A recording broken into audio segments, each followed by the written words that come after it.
stream where we talk about photography and catch up as a community and see how everybody's doing. I'm doing well. I hope you guys are doing well. And yeah, I wanted to kind of leave today a little bit open to Q&A. And so I'll address a few questions first and then, uh, share some things that I did this week and talk about some of the photos I took. And then we'll wrap it up from there. So thanks everyone for joining me today. If it's your first time here, let me know in the chat section. I always like to welcome new visitors to my streams. It's a real pleasure for me to have new viewers, as well as all of my longtime viewers here as well. But anyhow, let's see. I see Robert's here. Good morning, Robert. And this side towards screen. And Jeff Painter, good to see you. Henning, always good to see you.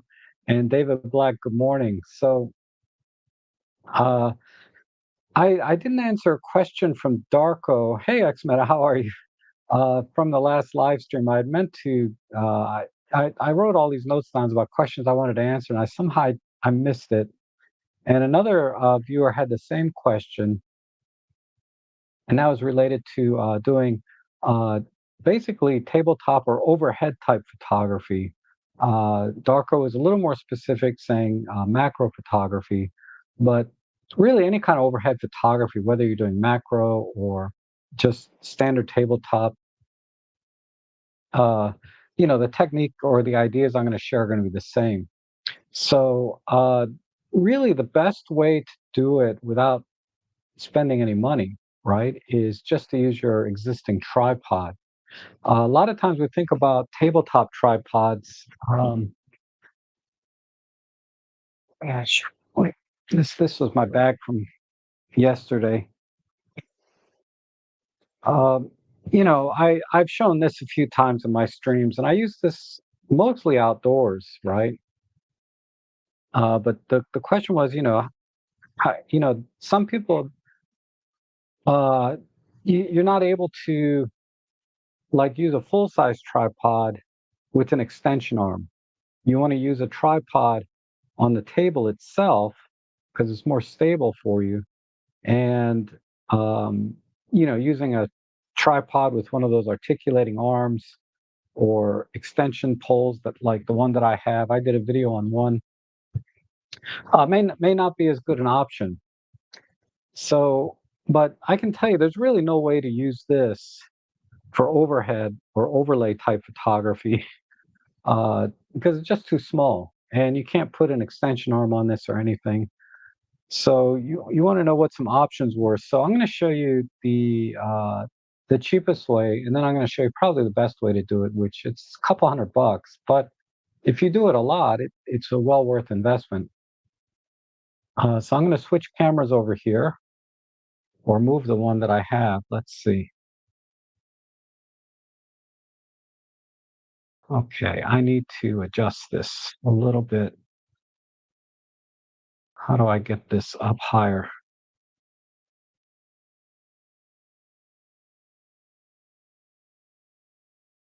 No.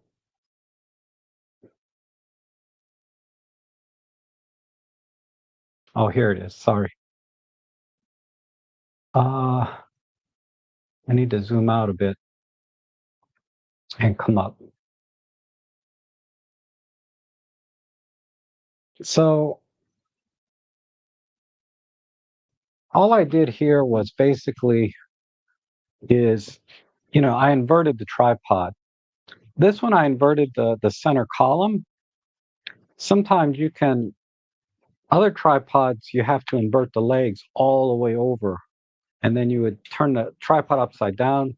This tripod, I am so bad at this. Give me a second. Let me start here. This tripod, obviously, you cannot extend the legs beyond this. So this has a reversible column where you turn it upside down and you do this. The problem then becomes that when you mount your camera, it's a tight fit between these legs sometimes.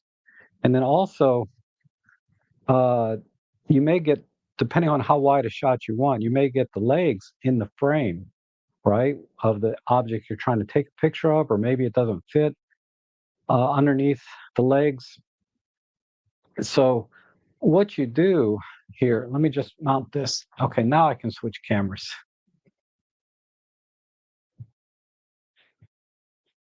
Really? Let me zoom this out again.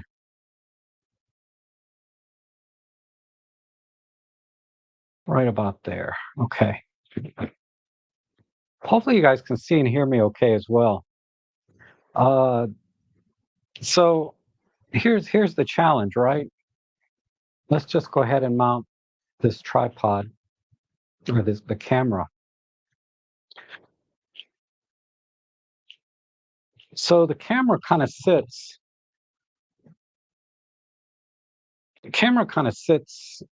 between the legs like this, and then you don't have a lot of room necessarily.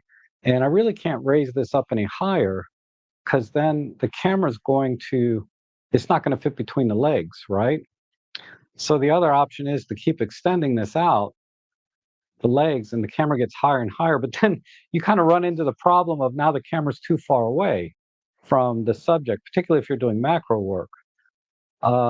So this works for a lot of things, right? A lot of tabletop photography, but there's a lot of situations where this is not going to work too well. And a simple solution is just an L bracket. Okay, so you can get these anywhere from $15 to about this one here is about I bought it on sale for 35 because it's a quick release type. But uh, you just mount the camera like so, or you put the L bracket on, right?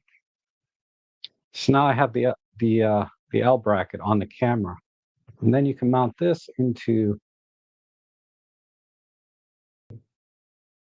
So now look at the position of the camera relative to the tripod. Now it's setting out much further, and I could even expand on this by using a nodal rail or extension rail as well.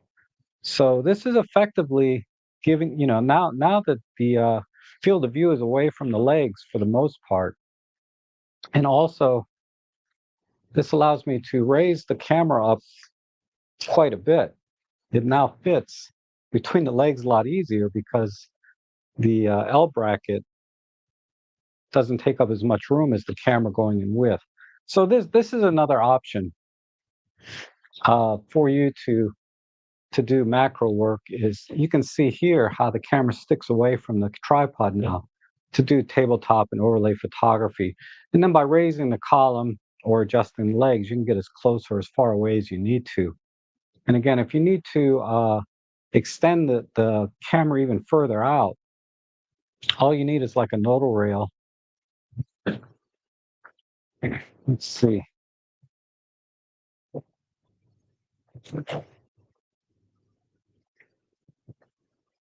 This is a nodal rail. So what I would do is I would mount this nodal rail in the L bracket instead, kind of like this.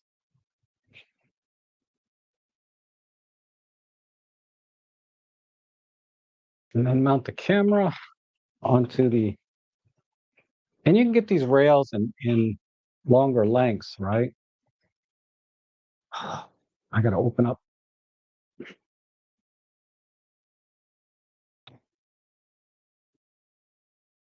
I guess I should point it the other way, maybe. I should have tried this before the stream started, but I've done it before. So now you need to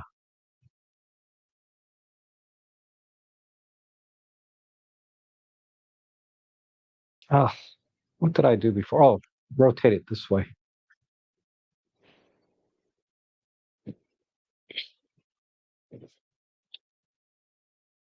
Rotate it this way. And then I need to use a different arc of Swiss plate, a square arc of Swiss plate, rather than this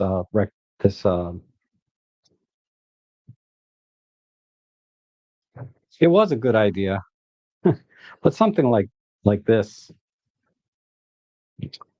I have to use a square Arca Swiss plate, one that one that I can rotate the camera this way on the rail instead of, or if you instead of using a nodal rail, if you use an extension rail, you would just plug it right into. But you get the idea, right? This extends the camera even further out away from the legs. So that's the simplest solution. It's a little clumsy, as you can see.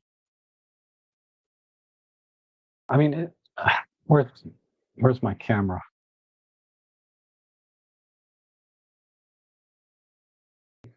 There we go. It's a little bit clumsy, okay? And there's a couple of, you just have to get the angles right. If I had my square Arc Swiss plate on there, I could rotate the camera. Or if I just use a regular extension rail, uh, then I wouldn't have to, because the nodal rail has this inverted Arca Swiss clamp. Oh, that's embarrassing. But you get the idea. Is if I had a square Arca Swiss plate on here, I could do it this way instead of doing it this way. So that's one way. The other way, and I'll just pull it up. I got to move this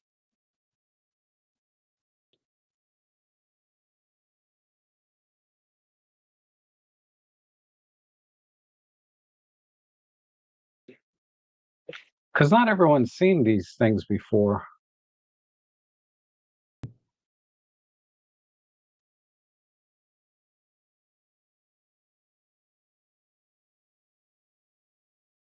There's a couple of variations of this, right? There's this kind that clamps onto the table onto the sides. If I get my head out the way, there's a little clamp right here, and then a clamp on the other side. I don't like this kind. They're a lot cheaper. I don't like this kind because ultimately it's not quite as stable when you put the camera. Anytime you change settings or anything, it kind of moves a little bit. The stability is not quite there because there's a lot of the clamps themselves don't are not bolted into the table. So there's actually a little bit of play in the whole setup. I mean, if you put on like a 5 or 10 second timer before you take each picture, then certainly you don't have to worry about the play. But as soon as you bump the table or start messing with the camera settings, I found the structure, this is not very stable. So the other option is something like this from Glide Gear. This one here, very, very stable because it stands right on the table itself.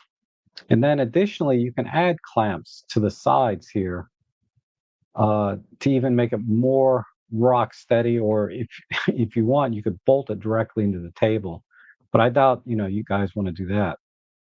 But this is the best way to do overlay type photography if you need the most stability. And but it's a couple $100, so it's not a cheap option. So I would try and use your tripod with an L bracket first and see if that solves your composition problems, with the tripod legs and everything. And then maybe think about adding a normal extension arm. Let me show you one of those. Instead of a nodal rail,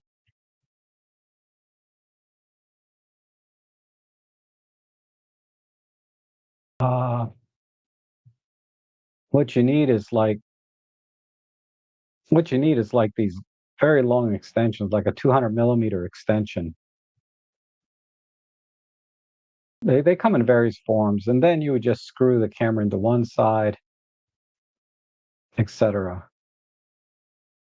Okay, I do have one. I just didn't want to take off the plate that I have on here already, so I just used this. But so Darko, I don't know if you're watching now or later, but that that's my answer to your question from the stream from the other day.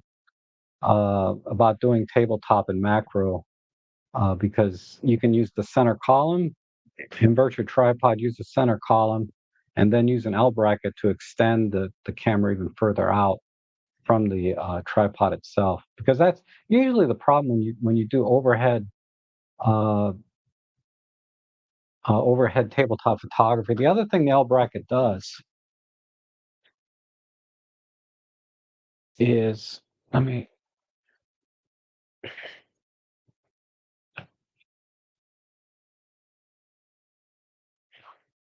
let me show you one more thing. The other thing the L bracket does is it gets it out of the center of the. Now you can change your settings very easily too, because it's really difficult when the camera's underneath the tripod to see the screen. Um, but now at least when it's out of the way of the tripod, it's very, very easy to change your settings and things. And of course, you can do this out in the field for your close-up flower, macro photography, all of that stuff as well. But that's why I bought this new L plate. I wanted to show you this.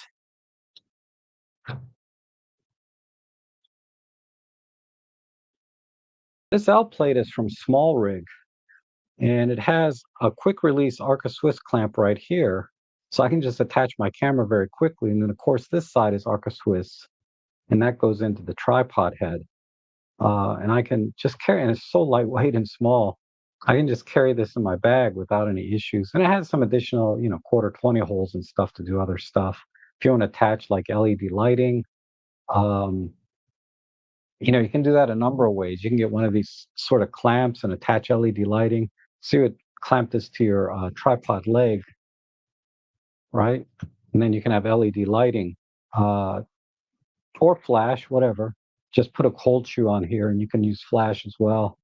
You'll need a trigger and all of that, but you can get carried away. But that's starting with your tripod and L bracket may be enough, right?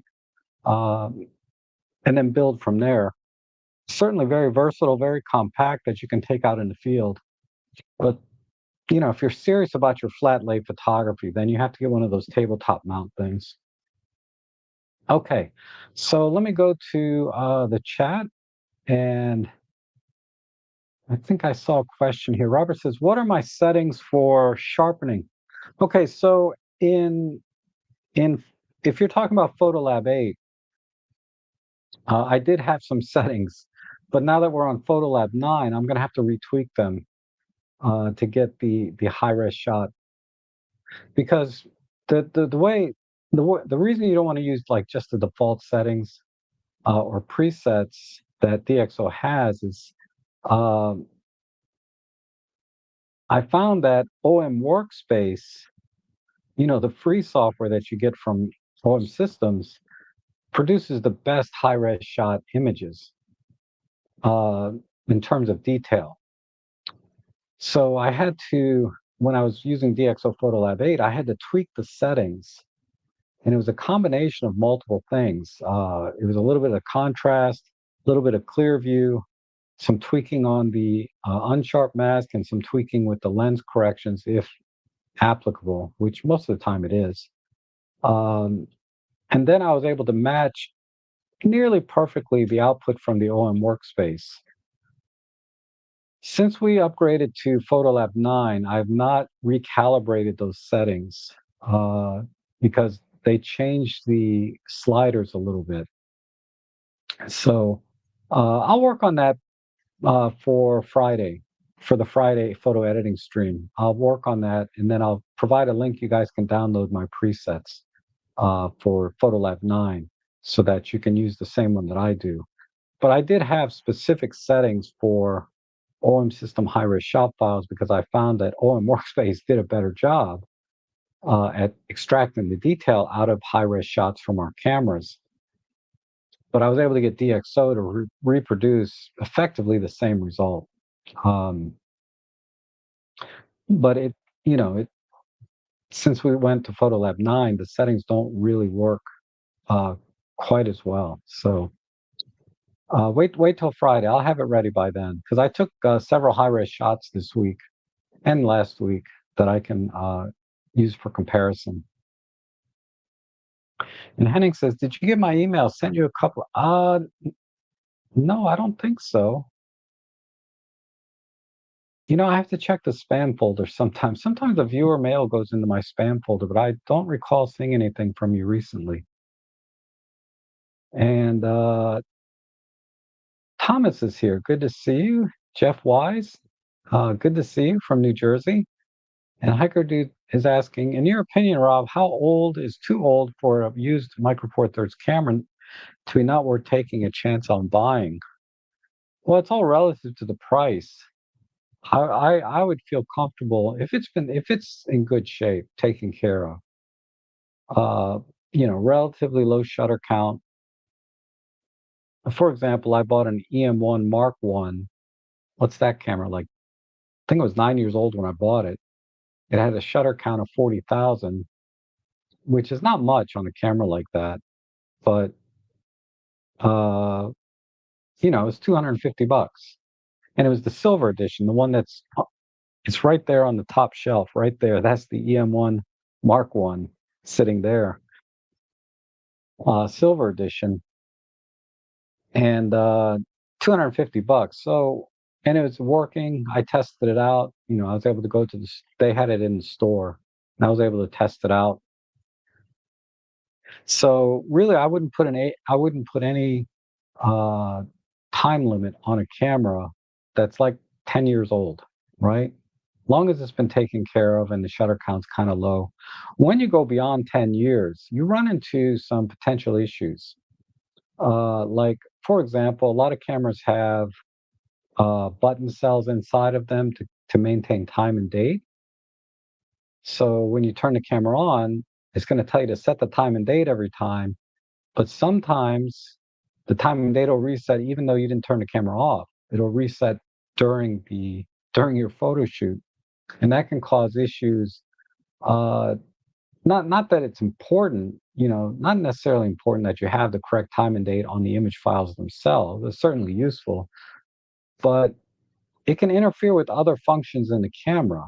For example, the intervalometer type functions. So, because they rely on time and date, and there's probably some other functions that rely on the the clock or time and date in the camera. So, I would argue more than 10 years is I, I would I would hesitate to buy a camera more than 10 years old. Uh, and one thing you can certainly count out is the weather sealing, because the rubber seals and everything, they start to dry out, and you're not going to get the same weather sealing you had when it was new. So if you're going to rely on weather sealing, I would stay. I would probably go 5 years or less in that situation, because I don't know how you don't know where the cameras have been. If it's been in very dry environments, the seals are going to dry out sooner, and or hot, very hot and dry. Those kind of things can be an issue. So um, 10 years is the short answer, and then relative to price as well, right? I mean, that said, I have cameras that are 15 to 20 years old, digital cameras that work fine. Uh, my very first digital camera was released in year 2000, so it's like 25 years old. It still works fine.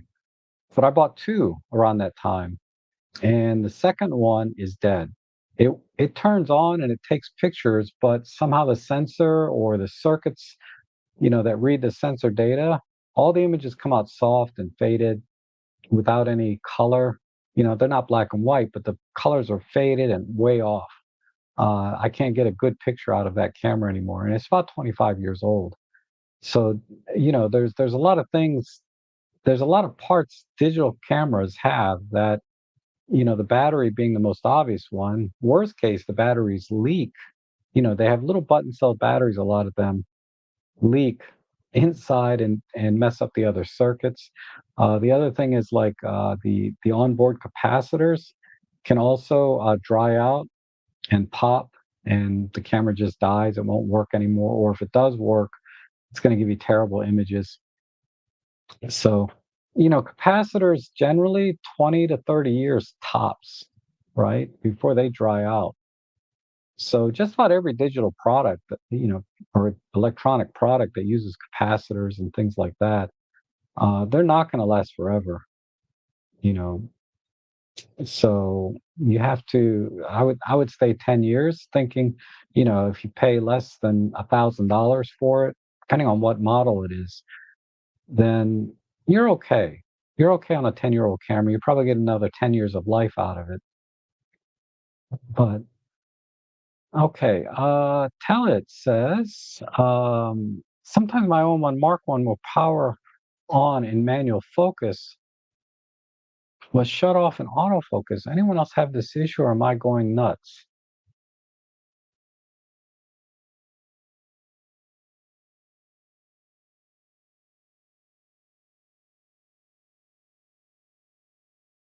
Okay, so I think what you mean is, I'm not sure what you mean by it powers on a manual focus. Like, does the camera turn on, like power on without you pushing the switch? Or, okay, no, I understand now. When you turn the camera on, it's in manual focus, but you had left it off. When you turn the camera off, it was an autofocus. I've not experienced that issue, but yeah, no, I've not experienced that issue. I can't think of any reason the camera would switch to manual focus while it's turned off.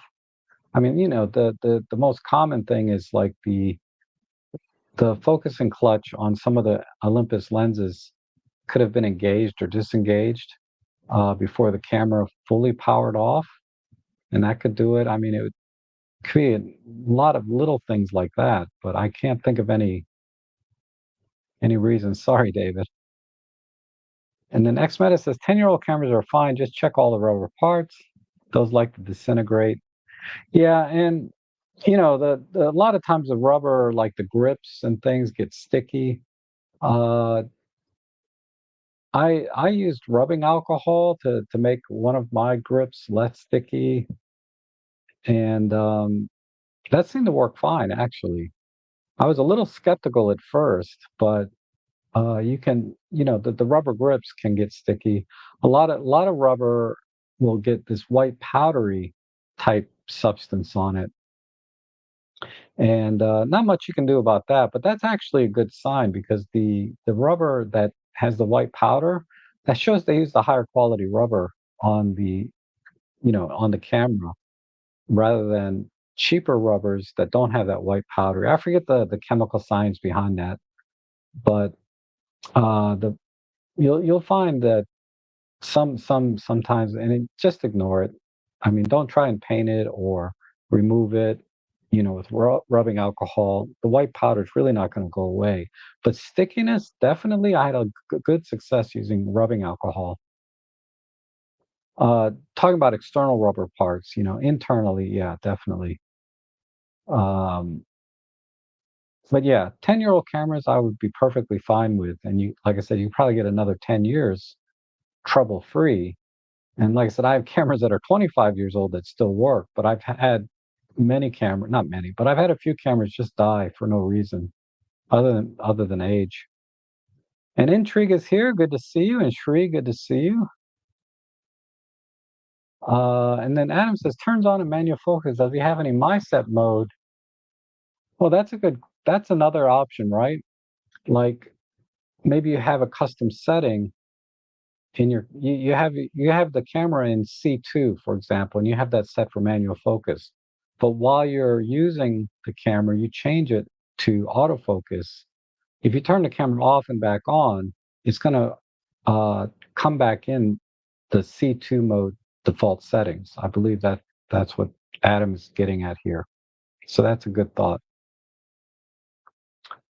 Yeah, momentary clutch might be possible because the camera takes a few seconds to shut down sometimes, and it's possible it's the manual clutch. Okay, so let me go to talk about a few photos, and you guys can continue to ask questions. I'll do my best to answer them. I posted most of my stuff on my Flickr page here that I've been doing, but I took out my OM3 yesterday, and this was actually I used the 12 to 45 Pro for this close-up shot with uh, my Godok's uh, IT30 on top of the camera. Someone took a picture of me doing that. Let me pull that up real quick. Not taking a picture of the spider, but it's a good picture of the setup that I used.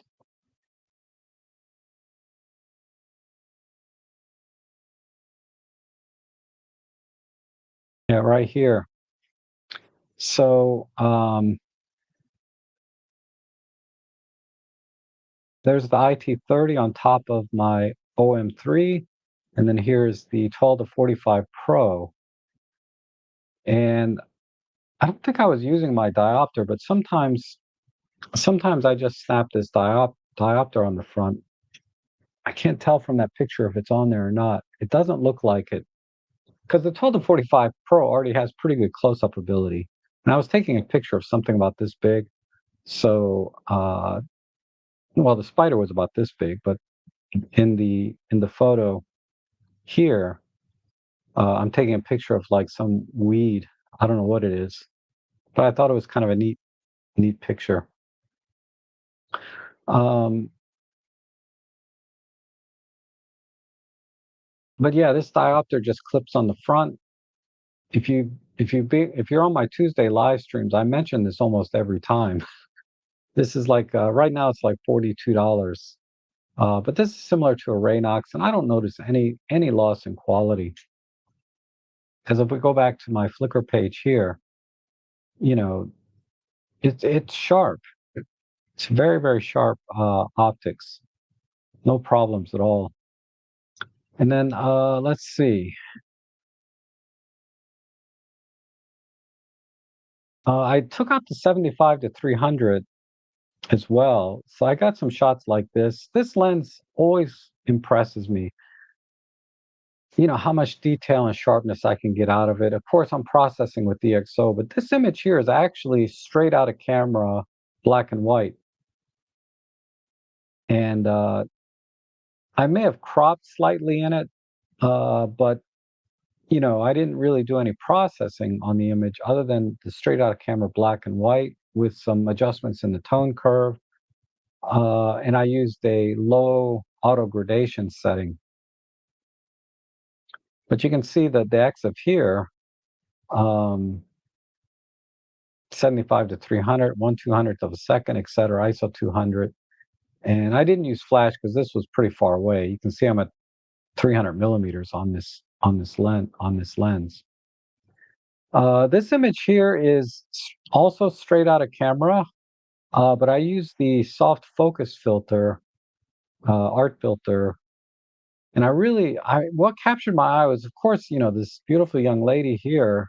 You know, she has her camera here, and she's, you know, texting her messages or whatever on her phone. But what kind of caught my eye was her hair really matched the color back in here. So I thought this was kind of a nice, in terms of color, it was kind of an interesting scene. The composition is not great. I wish she was a little higher in the frame. Uh, you know, like she's wearing blue jeans. That contrasts really nicely with the grass here. So it'd been nice to see a little bit more of her, maybe from the knees up or something. But, you know, composition wise, this is okay, but it's really about the color and the soft focus filter.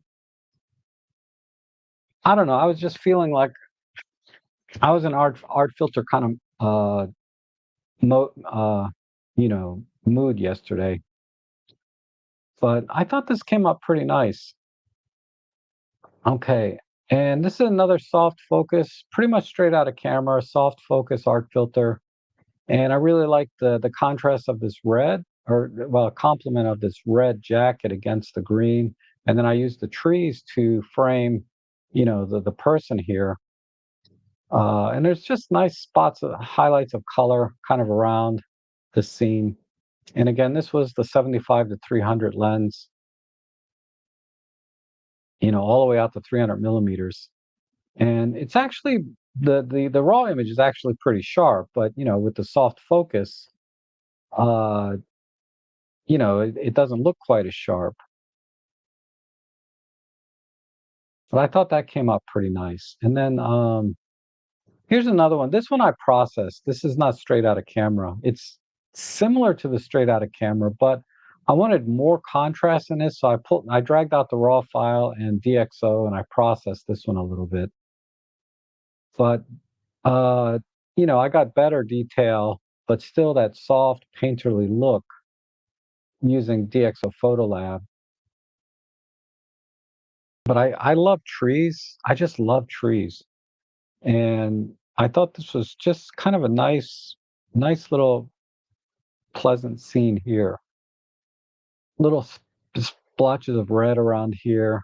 I don't know. And it was a cloudy day, so I added sort of these harsher shadows into the scene because there was virtually no shadows in the raw file. So I just wanted to add a little bit of shadow detail and then soften the image using a soft focus filter. Okay, this scene here is a combination of features in the OM3. Obviously, black and white with a sepia tone. You can set that in the camera, but I also used the Grad ND filter. So I was able to bring the sky in because we had a nice flat horizon. So I used the graduated ND filter to darken the sky.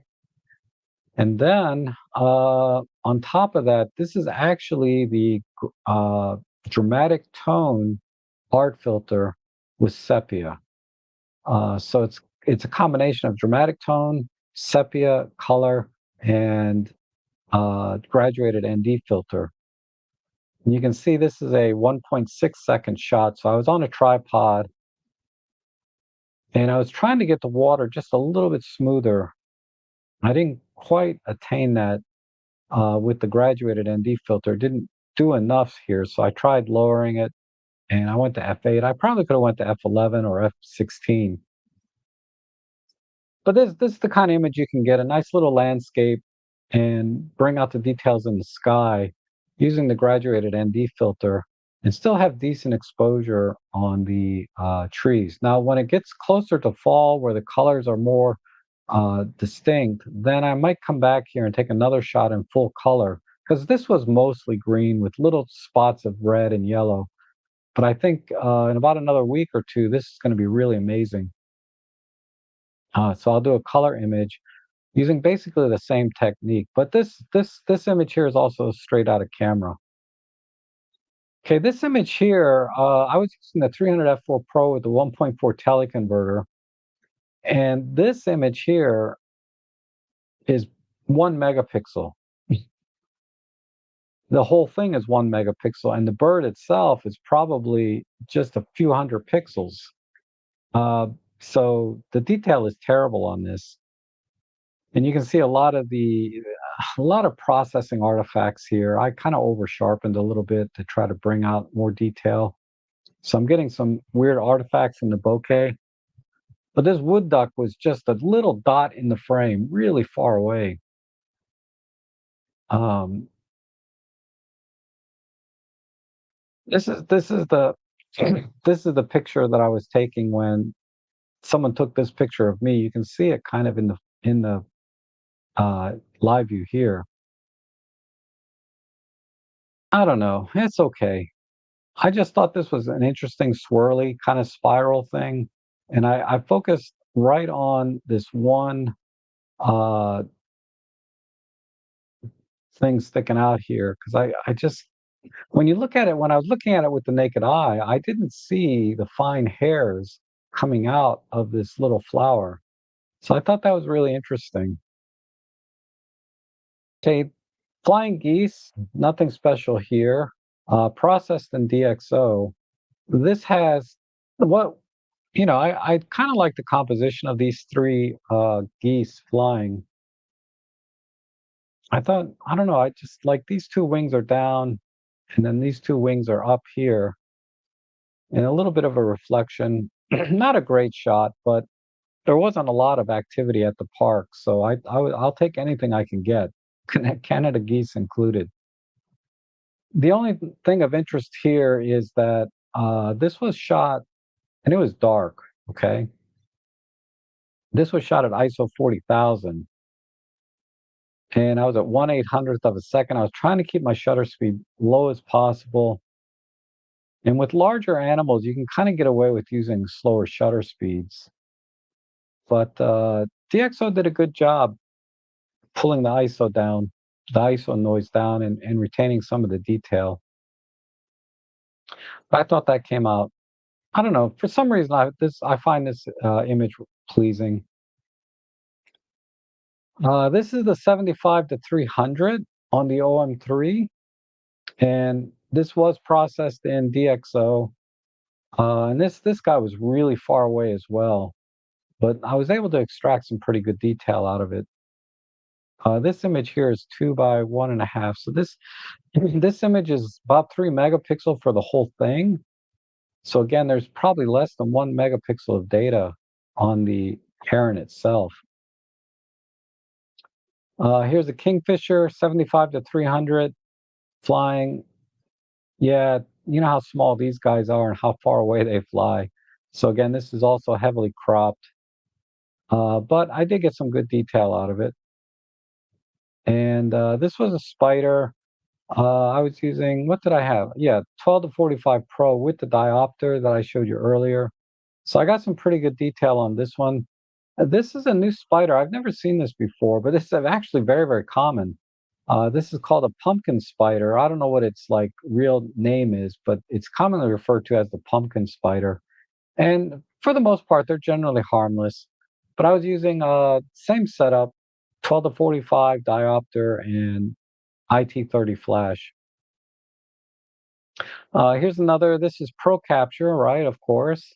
75 to 300 with the Kingfisher. Again, very, very far away. Uh, Another Kingfisher. This image is actually a combination of about 10 shots. And then I photo stacked them in Photoshop to try to just squeeze out a little bit more detail. So this technique does work where you can take like 25 frames per second in this case, because I was using the 75 to 300. And I took about 10 frames out of those 25 and then focus stack them in Photoshop. And I was able to squeeze out just a tiny bit more detail. It's a tough call if it's really worth going through all that extra effort, but I thought I want to kind of get this technique down because I think ultimately I will get better, sharper shots if I can use this technique effectively. And I wasn't focus stacking for the sake of getting depth of field.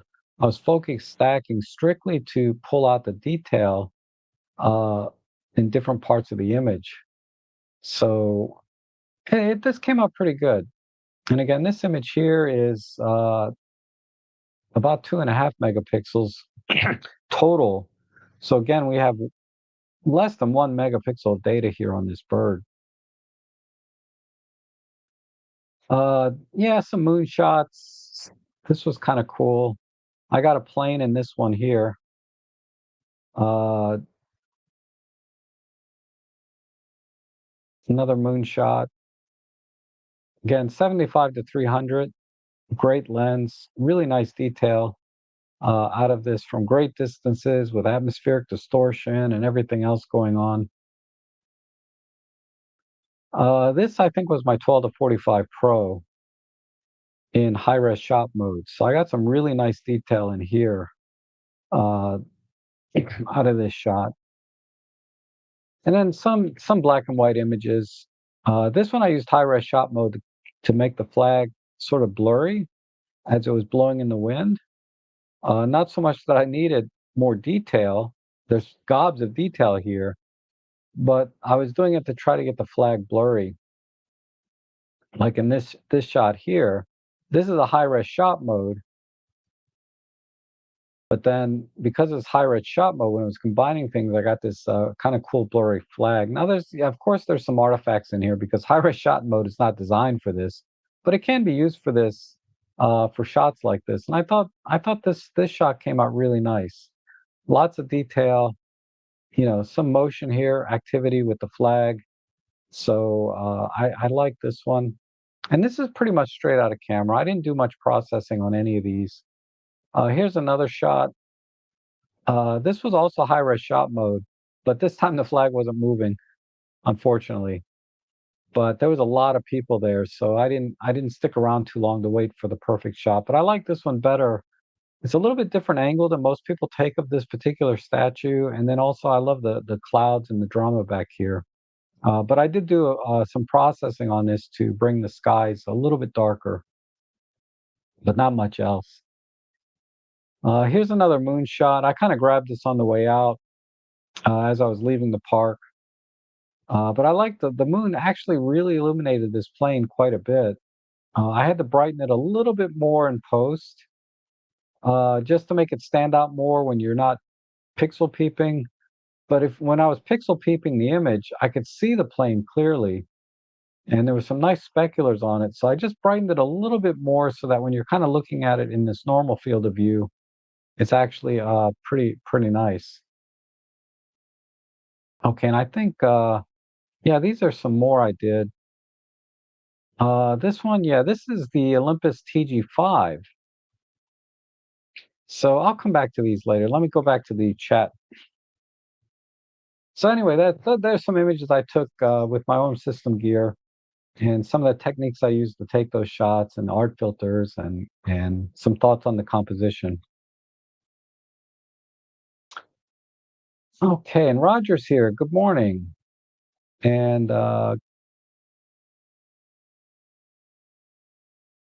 good idea to use rubber protection chemicals. Yeah, I use um, some kind of silicone spray. Like I don't use Armor All, but it's another brand, McGuire's Best or something. I don't generally use that on my cameras, but I have used it on my old cameras, like my old Minolta X7000, because that the rubber on that is a train wreck. And finally took a friend's advice and retired my 12 to 40 Pro for the 12 to 100. That is now my daily driver. Love the options though, not the size. Even got my kid 12 to 45 f4 better options. Yeah, that 12 to 100 is awesome. I just can't deal with the size. I really like the compactness of the 12 to 45, but the 12 to 100 is a better lens, no question. And is there a good means to get the art filters on a regular OM bodies beyond OM3 assigned into a button or dial? Not really. You have to menu dive to get into the art filters on most of the cameras that are not the OM3 and stuff, or set up a custom mode, and save the art filter in the custom mode.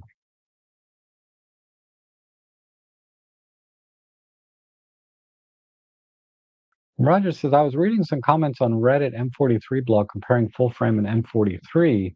It's amazing how much M43 gets trashed on image quality produced. 99% wouldn't know the difference between two prints. It's just a bunch of keyboard jockeys, going back and forth. Yeah, if you want to get really technical, full frame is going to give you the better image, uh, more or less, right? But, I've with a little post processing, you saw what a 40,000 ISO image can look like on my Flickr page. It's fine, right? It's just going out and just having fun. Now, if you're a professional, you're going to choose the right tool for the right job. For currently 100% of my jobs, Micro Four Third works fine. Architectural, real estate, a little bit of portrait stuff, and event photography. Like Robin Wong does a lot of event photography. We both use Micro Four Thirds gear. It's more than adequate for the clients and the kind of work that we do. You know, if people want better quality, uh, you can technically get better images from a full frame camera. I mean, they're just higher, it has a lower pixel density for more light gathering, a little better dynamic range, and so you're gathering more light on a bigger sensor. The more light you get, the better. But like you said, side by side prints, these comparisons have been done to death. There's not a lot of difference between the two formats if you really take advantage of the different features. To me, Micro Four Thirds is well, more specifically, like my OM3, going back all over to my EM10 Mark II. It's about all the additional features and the workflow, the tactile buttons and dials, and everything that make the camera uh, much more useful as a photographic tool to me than any other camera I've ever used. And like yesterday, I went out with a 75 to 300 and 12 to 45 and a little diopter, and I was doing, you know, I could do with the ND filters, built-in ND filters, I can do long exposure, I can do grad ND, so I don't need that. I did some macro photography, I did focus stacking, you know, I did everything in just a little compact two lens setup, right? This this 75 to 300 and told it this is all I needed. And then I just put on this little tiny flash and I did a lot. I did a lot with just this. Okay. And what's this setup cost? Say this is about 2,300. This is another 400. For less than 3,000. If you add this into this is $70. Uh, yeah, the camera body adds a lot to that. I mean, that's two-thirds the cost of this whole setup. But you know, when I can go out with one camera and a very compact system like that and do everything, photographically, because I'm walking side by side with other photographers, and they have their Sony with their 200 to 600, and then they have their 24 to 70, with the giant filters on the front. And I'm not knocking, their gear. I'm just saying that's just not how I want to go, right? And I think it was Bruce. He was shooting I think it was the 24 to 70 and a 200 to 600. And on his 24 to 70, he had the really high end filter system that had the big ring and magnetics. And um, I didn't notice what Sony model he was shooting, but it was probably like an A7 IV. Um, but yeah, that setup is how much is that setup? That's probably closer to 5 or 6 thousand. And I would argue I'm doing just as much for half the price and certainly half the weight and size, you know. Uh, so will Bruce get better image quality than I will? Yes. On some shots, he will get a better image, but when the lighting's really bad and you think about the cost, I don't know. This argument is a little tiring at this point for me because I've been talking about Micro Four Thirds now for more than 10 years, and this comes up all the time. And I'm like, yeah, okay, it's full frame is better, but you have to kind of balance the entire system and what you're willing to work with because not everybody wants to carry a big, heavy camera system anymore. Some physically cannot, some just don't want to, right? And I'm one of those. I don't want to. Yeah, I go out with some bigger gear sometimes. I'll take out like my Fuji X-H2 with the array of lenses that I have for that, and it's bigger and heavier, overall, substantially so. Even though on paper it doesn't look like much difference, but when you actually put your kit together, with the things that you want to do for the day, it's it's it's not a small system like this OM3, and certainly not as flashy. You know, XH2 is kind of a workhorse camera, right? And I love that camera. I love the images I get from it, no question. Uh, but you know, most of the time, this is more than enough for me. Just this little flash, 12 to 45, a few filters. A lot of times, I'll bring this along, or the 40 to 150 kit lens. Usually, I bring this one. You never have enough reach, right? Uh, if I'm and I'm all set. It's just uh, it's just such a great system, and you can do so many things with it. And I love playing with all the different features as well. So I'm with you. 99%,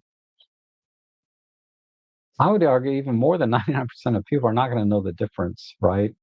When they look at the final image that's displayed, say in Instagram or Facebook, you're not going to be able to tell the difference. And Serge is here. Good morning.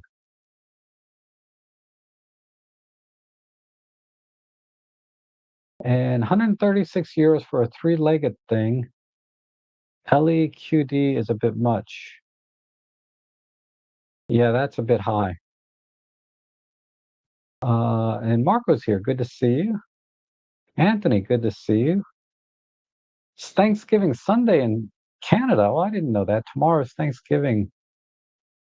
Wow, that's awesome. Making me hungry thinking about it. I love Thanksgiving. Ooh, I need to get, I need to start working out and stuff. I've been saying that for 10 years now, but Rob, have you tried the 12 to 200? Not the Pro though. Thanks. Uh, yes, I have tried it, and I'm not a fan of that lens. It's okay. It's okay. You can get decent results out of it. Uh, but I'm not a fan of the size of it. And ultimately, the images just don't look, there's just a little bit of softness. I mean, you can get good results out of it if you're not trying to take pictures of something across the lake, right? I noticed that, and you know, the 75 to 300 is not really an exception to this. But if things are really far away and you try and crop in down to like 1 megapixel, uh, lenses like this, the 12 to 200, you know, you're not going to be able to extract enough detail out of, you know, when you're cropping.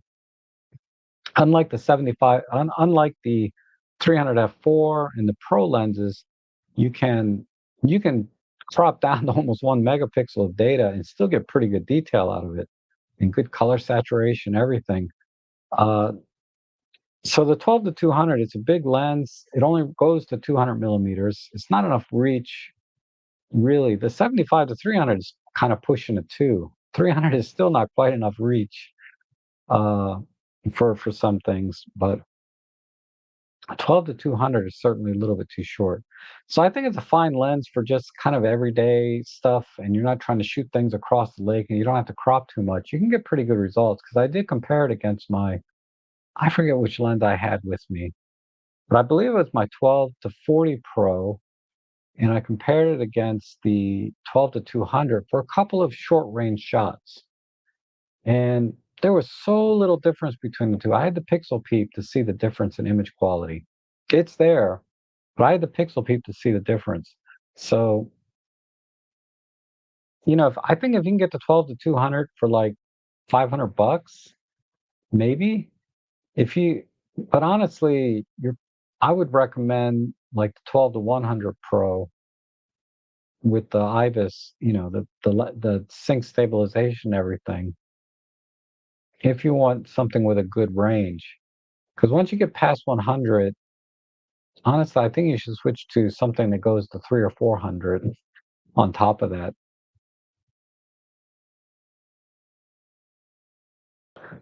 Random question, what's the difference between exposure slider and gamma? That's a good question. The exposure slider, and I'm going to give you sort of a uneducated answer here, but the exposure slider lifts the brightness of everything in a linear way, in a very straight line. So if you add 10 points on the slider, it's going to brighten everything by 10 points. The highlights is going to brighten the shadows by 10 points, right? So it's a very linear, flat way to raise the brightness, and things can start to, because then things that should be black are no longer black, right? And things that are almost white go completely white and clipped when you're raising it in positive direction, because it's raising everything linear. Gamma, on the other hand, is a curve, okay? And there's different gamma curves. Um, and if you raise the gamma too high, you'll start to lose contrast. It depends on the curve of the gamma. But gamma is more of a curve where it's not brightening things up in a linear way. It's brightening things up in a non-linear way. And I don't know how to explain it other than you can raise the gamma or brightness of the gamma without losing the detail or the blacks, and potentially without clipping the whites. But it allows you to raise more of the midtones, right? Somewhere in there, and add a little bit of contrast. So gamma is more of a curve. It's a nonlinear way to brighten things, and there's a lot more to it than that, which is beyond the scope of what I know about gamma. I bet there's some people here that would probably be able to answer that question better in the chat section. So feel free to chime in and correct me if I was wrong on that. But that's the way I understand it. Gamma is more of a curve way of, it's not linear. And what are the improvements that you want to see from OM System Flagship besides a new sensor and image processor? Wow, I'd really like to see more computational features. Because I'm reviewing this Insta360, and I talked about it last week. That thing is leading edge in terms of features, okay?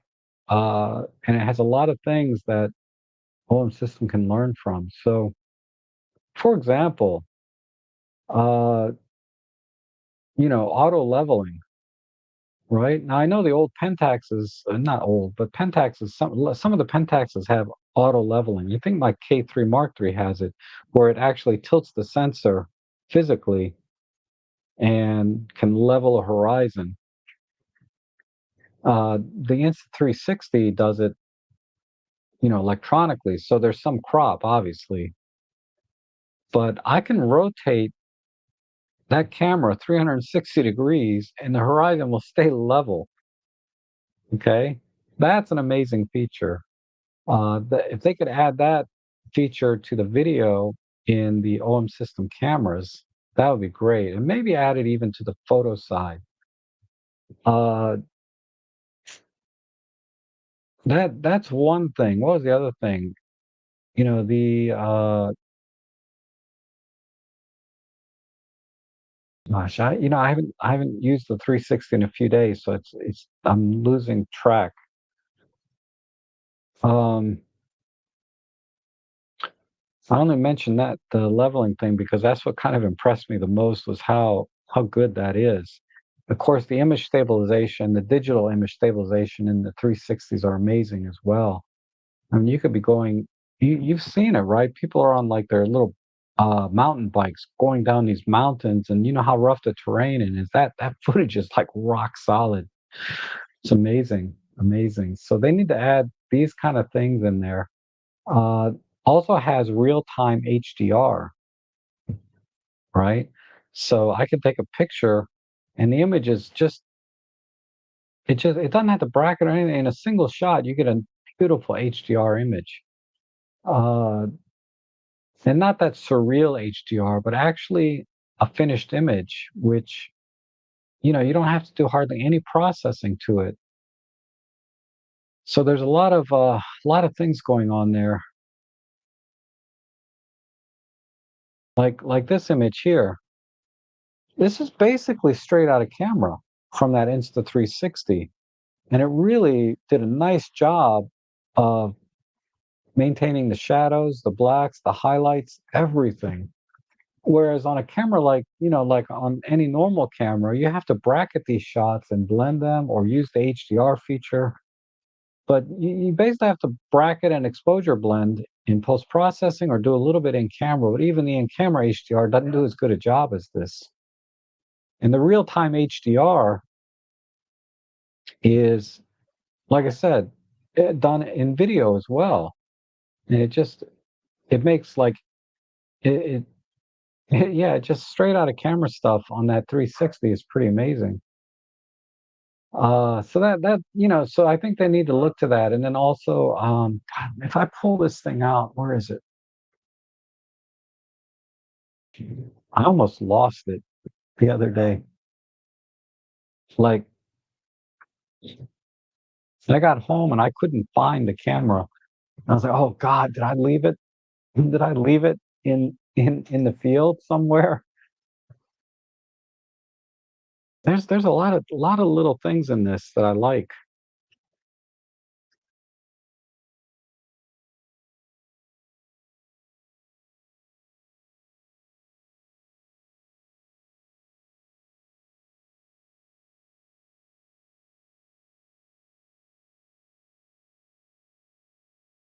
Oh, the other thing, like, uh, hi baby, what is it?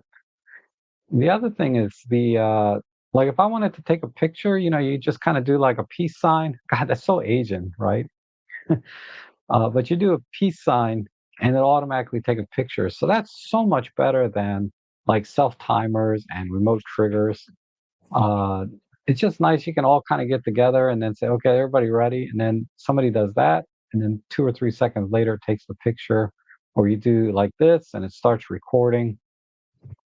So it'd be really nice to see OM Systems incorporate some hand gestures uh, to do selfies and pictures. I mean, there's so many things, not so many, but there are a lot of things that this little camera does that makes using it uh, that I could see them putting in OM system cameras. That would be because I mean, think about it. Mirrorless cameras are live all the time. It would be nice. I mean, I don't see why they can't add things like this. Start recording. Also, it has verbal commands. I can say take a picture. I found that works better. The verbal stuff. I'll say take a picture, and it'll just take a picture. Like I think I showed this last week, but yeah, I was like, take a picture, and it did. So just I'd like to see them really lean in on the computational things. Look at cameras like this, and also expand on that, or come up with some new ideas for the computational side. Uh, that would be amazing. That would be amazing. Uh, so anyway, Sandy says most amateurs can't afford to have one camera and lens system. Professionals, on the other hand, may have many systems, including medium format. Yeah, most people just buy, if they buy a camera at all, they buy like one camera, one lens. And it's very rare they buy a second lens. Maybe half the time somebody might buy a second lens. And then more than that, you have to be hard on enthusiast. And Henry says, such a shame actually, but I rarely take my Nikon out. It's always the OM system. It's just doing everything. Yeah. I'm like I'm so much more productive with my OM system cameras in terms of the kind of pictures I can take and just the pleasure of doing the photography. I enjoy using the system because it's just has so many thoughtful features in it. Uh, whereas something like the Sony, even the Fuji, I would argue, those things are really cumbersome for me to use. And it's not just because I don't know how to use the cameras. There's certainly a lot of that in there, but it really the menu systems in those cameras just make it so awkward to use. You have to really deep dive into things. And I've set up shortcuts, I've set up my menus or custom menus, and I've configured the buttons. I've kind of gone through that whole thing. And if I use the cameras more, I'll get to a point to where the workflow will be pretty smooth in the field. But I didn't have that with my own system cameras. I adapted to those very, very quickly because they were very thoughtful, very intuitive. Just like my Pentax K3 and K3 monochrome. Those two cameras are very intuitive for my brain. Not everybody's brain is the same, but I would argue Pentax was even more thoughtful in the menu systems, the button layout, the features, how they're executed, and just using the camera. The Pentax K3 Mark III, and I have the monochrome version, but that is one of the most enjoyable cameras I've ever used uh, in terms of workflow in the field and using it. It's just a pleasure.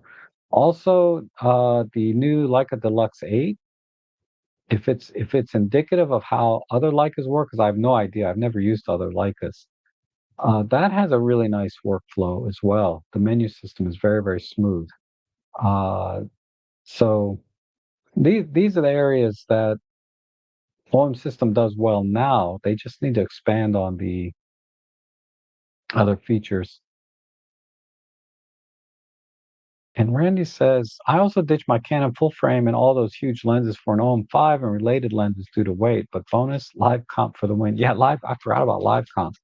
Live comp is huge. They've been doing that forever. You kind of forget about it. But live comp, Starry Sky AF, uh, the live ND, all these features are just amazing. They need to lean into that. And Paul is here. Good to see you, Paul.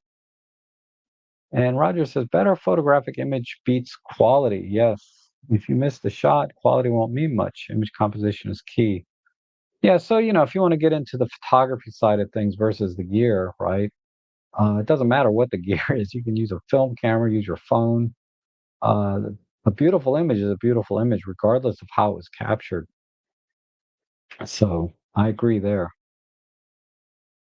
Next Meta says the 12 to 100 f4 is my go-to for serious shooting. If there's enough light, for low light, the 12 to 42.8 Mark II. For just walking around or travel light, the 14 to 150. Yep, all excellent lenses, and they all have sort of their uh, sort of unique use, right? So the 12 to 100, seriously sharp with the dual image sync, very stable, and then the 12 to 40 for a little bit extra light, and 14 to 150 for just everything.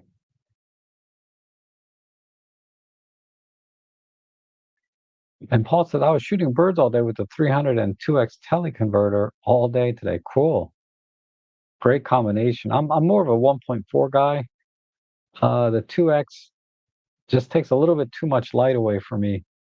And then you throw on top of that, it's just a tiny bit softer than the 1.4. But gas never stops. That is true. It's tempered a bit for me. It's tempered a bit for me. I mean, there's a lot of things I want, but man, when I look at how much they cost, I'm just like, I don't know. Let me go take out. I get so much joy out of using the cameras that I have now. I'm not. I don't know. Maybe it's just a phase, and the gas will come back. I've come to my senses here for a little bit, but it'll come back probably. Yeah, Black Friday. Black Friday. We just had Prime Day. I spent about 500 bucks. Oh man, that was just half on. I'd say half on photo related stuff. The other half on uh, some shirts and pants. I got shirts for like $8 and pants for 13. You know, so I'm pretty happy about that, and I can throw away a lot of clothes or donate them, put them in those bins. HackerDude says, was using PureRaw from Lightroom via plugins. PureRaw returns me to Lightroom collection where it included the image. I'd rather it return me to the original Lightroom folder so I can continue editing there. Okay. I haven't used PureRaw 5. I mean, I installed it and I used it like one time, then I uninstalled it. So I'm not quite as familiar as the workflow with that.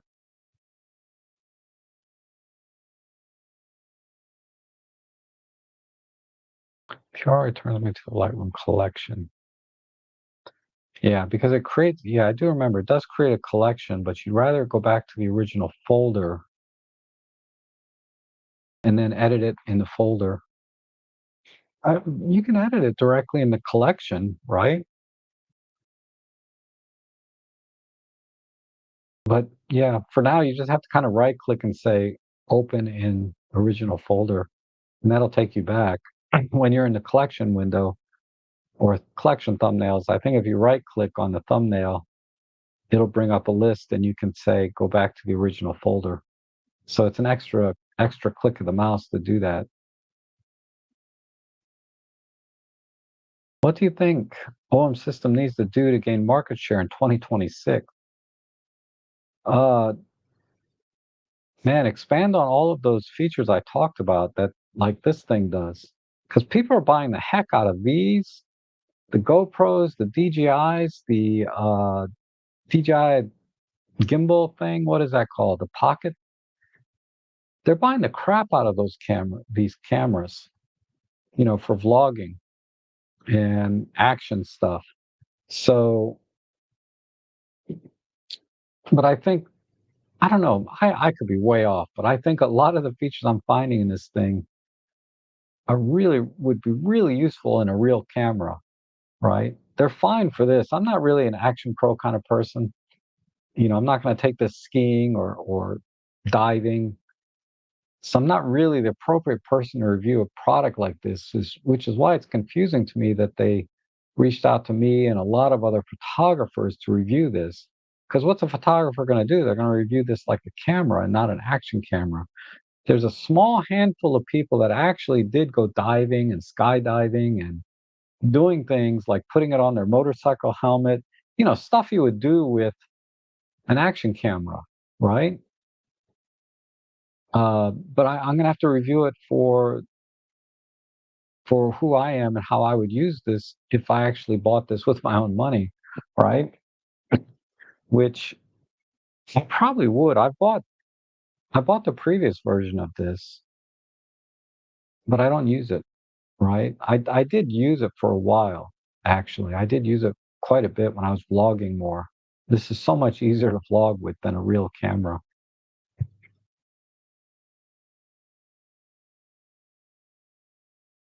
But yeah, I would want them to lean into the kind of people that buy these things because these things are selling like crazy. And I'm basing that on not that you can get numbers on that from anywhere that I'm aware of, but when I look at the accessories that people buy, because I do the shopping streams and I get stats on what people are buying. These are the top sellers. It's always the batteries and cages and selfie sticks. Those things are selling by the hundreds and thousands, right? Then you look at batteries for like regular cameras, maybe 50 people bought those on Amazon. But a selfie stick, man, like you'll see like 1,000 people bought selfie sticks last month. So if there's a way they can lean in on this, like maybe with the TG5, imagine the TG5 having all the features that this does. That would be freaking amazing because the TG5, has the zoom lens in it. This is a fixed single focal length lens. Um, and I mean, I should say TG7 because I have a TG5. They should expand on that TG7 line, make it like this, and then trickle a lot of the features of this into their other OM system cameras.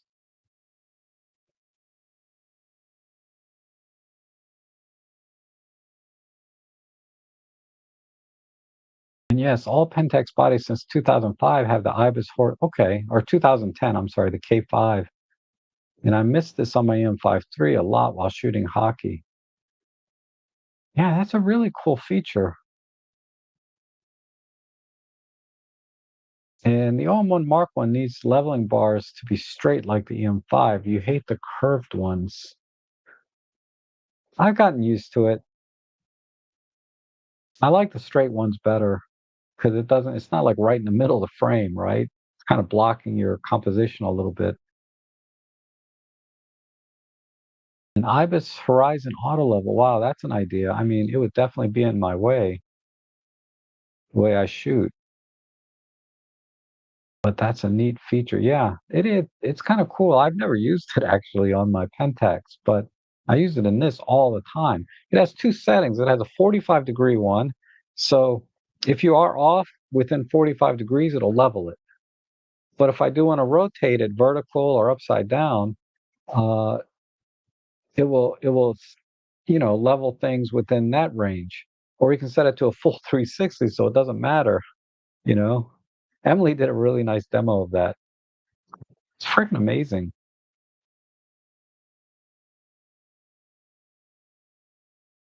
So I'd love to see a Star Trekker like the Pentax does, combined with Starry AF. It would be a great casual for Astra, yeah.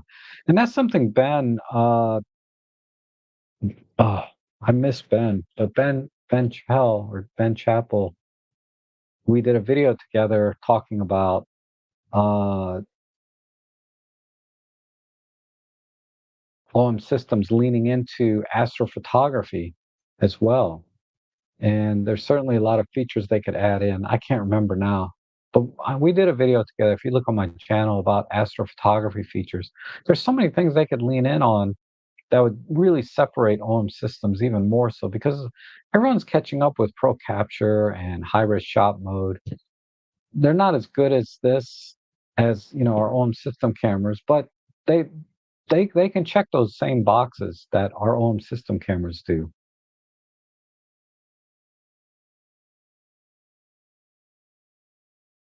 Also wish you could relocate the OM1 histogram from the top left of the screen to the bottom. Yeah, I'm kind of neutral on that one. I don't use the histogram uh, very much, so I'm a little bit neutral there.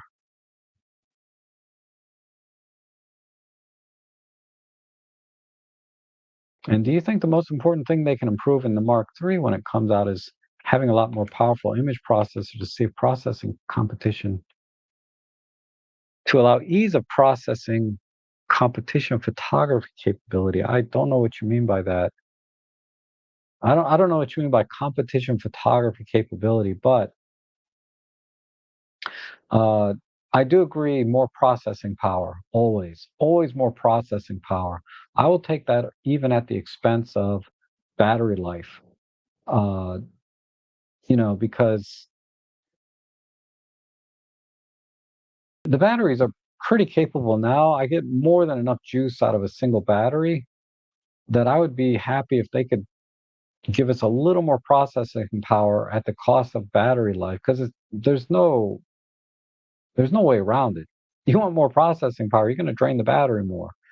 That said, and that seems like an acceptable compromise to me because the more processing power certainly allow for a snappier performance when we're using the computational features, but it's also going to allow for better autofocusing algorithms because it's going to be able to react faster. Uh, and, because think about it, when I think about it, they say that the OM1 Mark II had improved autofocus over the Mark One, and I would assume that's because they increased the cache in the OM1 Mark II. So now the processor can offload or preload processing commands faster into the cache. Well, I'm not saying that right, but the idea being is a larger cache does allow for more efficient processing, right?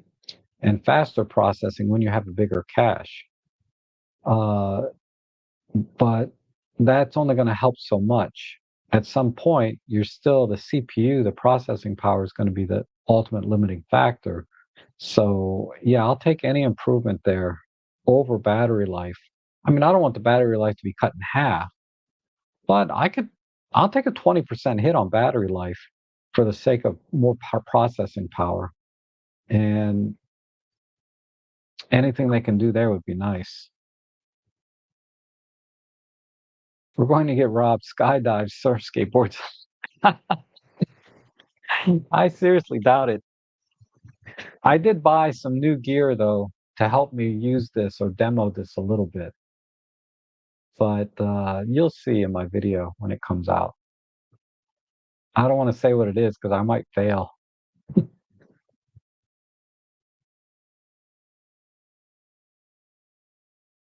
But as to specifically, do I think it's the most important thing? Yes. More powerful processors, more important to me than an upgraded processor, more megapixels, uh, because of the things that the processing power will allow for. Because there's no point to add a bunch of computational features if it's going to be laggy. You know, you push the shutter button, you have to wait 3 seconds for it to do whatever we wanted it to do. So more processing power will lead to a better camera. And the Great Benzini, good to see you. And Paul says several folks in Astro Workshop were using OM systems, and I see that as an increasing trend. Yes. Well, it's just because it's a micro four thirds sensor, uh, and you know, of course, you get a little more reach, right? And the image circle, if you use it on a telescope, the image circle coming out of a telescope is not that big. So an M43 sensor will certainly cover that. And also, M43 sensors run cooler because they're not as big. So they run cooler, so you have less heat problems and less glow and other problems that heat introduces in astrophotography. And of course, the pixel density of the Micro Four Thirds sensor allows you to get more detail, finer pinpoint stars. All you know, it's a lot of reasons. And I would like to see motion activation that Nikon added to the Z9. Ooh, that would be cool. Yeah, that's processing power, right? I mean, Nikon's got to have one heck of a processor in their cameras to be able to do uh, the things that it does. Next Meta says, wonder if they can make a 12 to 100 2.8. It will be large, heavy, but superb for events, weddings, and journalism. Yeah. Um, I don't know if it necessarily has to be too big because the 35 to 100 2.8 from Panasonic, it's not that big. It's like the same size as my 75 to 300. Uh, how much more would it take to make it go out to 12? I would argue maybe a 14 to 100 might be a little easier than a 12 to 100. But yeah, if I take the lens hood off my 75 to 300, you know, the 35 to 100 is no bigger than this, and it's a 2.8. So what I'm getting at is the diameter of the lens doesn't have to be more than 58 millimeters here to be a 2.8 to go to 100 millimeters. Uh, so they could probably do it. I just don't know if they should do it without an image stabilizer. You don't really need image stabilization between 12 and 100 millimeters. The image stabilization in the camera is more than enough capable to handle that focal range. So if they leave out the image stabilization and they keep it compact, like I said, the diameter doesn't have to be more than 58 millimeters, unless on the wide end they need something a little bit wider. But I think they could do it.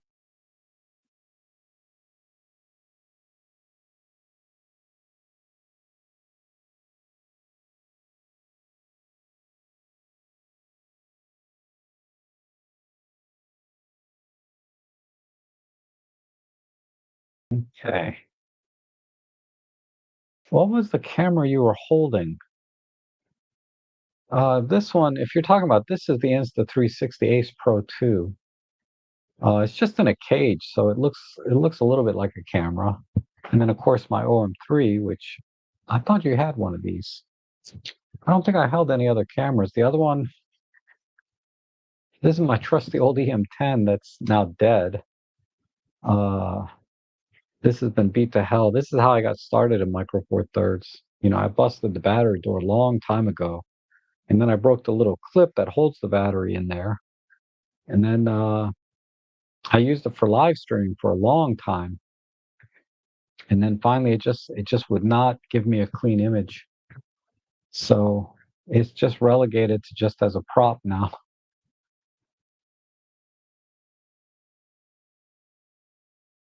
So I would be happy with a small increase in resolution with a lot more powerful image processor inside. That's in my current OM1 Mark II, and I think that would be enough to increase sales. Uh, yeah, because resolution alone is not going to do it, right? Otherwise, the G9 Mark II would be flying off the shelf because that's a 25 megapixel with virtually the same capability as an OM1. You can argue one way or the other, but really splitting hairs between the two cameras, in my opinion. But the G9 II has a 25 megapixel sensor, or maybe 24, whatever it is. So if they could go to 25 and introduce a lot of new computational features or things like this camera has, oh my God, that would be so awesome. Because, think about it, right? If you put this camera on a self timer for group shots, you have to pre-focus, or you can use the custom timer and that will automatically refocus. Uh, but then you run the risk of it not focusing on what you want it to, because it's going to automatically refocus. You have face detect on, and yeah, it's pretty reliable, but it's a little risky. I don't know. And the self timer is a pain when you're doing group shots or doing selfies. Self timer's awkward, whereas I'd rather be able to just do my little peace sign or say verbally, take a picture. Why can't they do that? That would be awesome. And 24 megapixel stack sensor with all new image processor with double or more power. That's in the current camera. That would be nice. And Pentax capture focus feature would be nice too. Might be similar to the Z9. I've seen that. I don't know if my K3 Mark III has that though. The monochrome version. I think maybe the non-monochrome has that. But it's not a feature I have too many applications for personally. Um,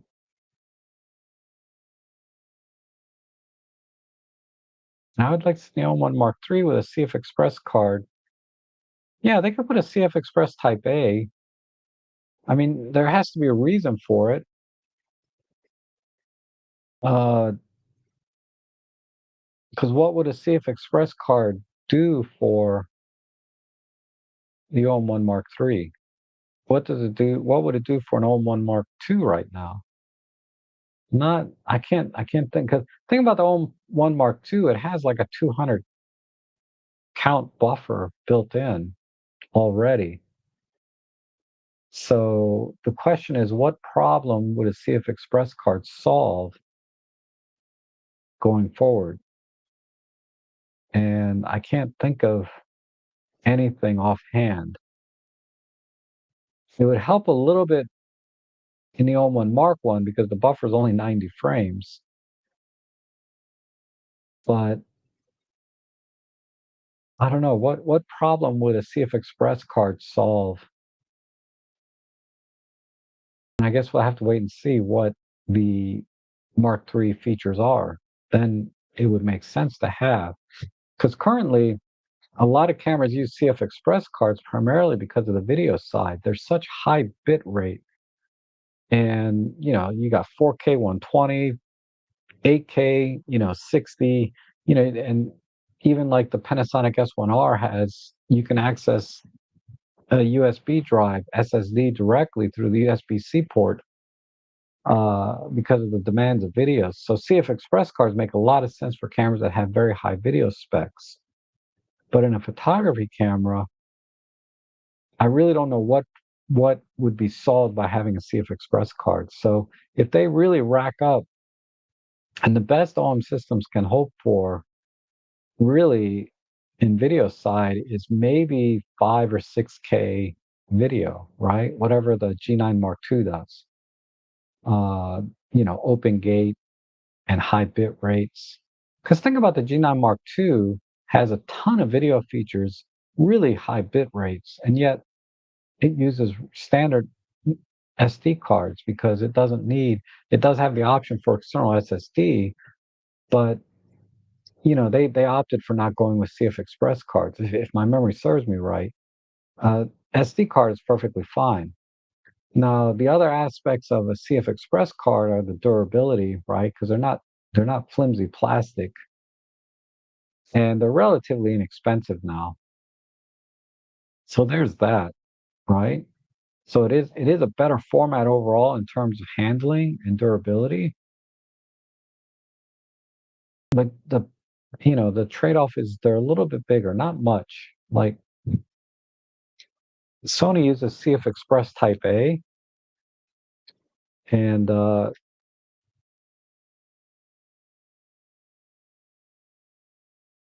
since I do mostly photography with the Sony, but you can see the CF Express Type A is actually even smaller than my SD card.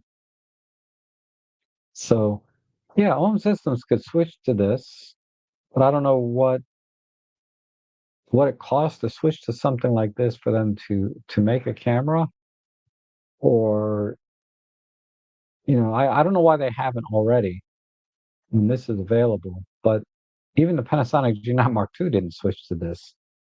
So I don't know why. I don't know why they haven't done it.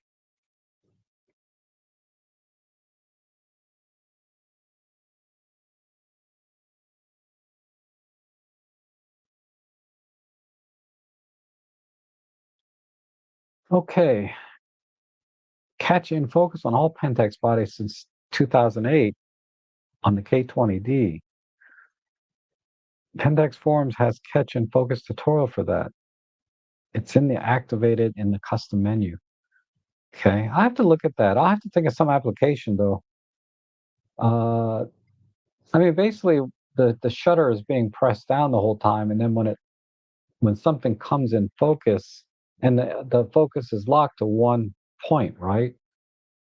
So if you lock the focus, say on second base on a baseball field, and then when the player runs the second base, they'll be in focus, and the camera will automatically take a picture. So my brain is kind of skewed towards that kind of thinking, like, what would I use it for?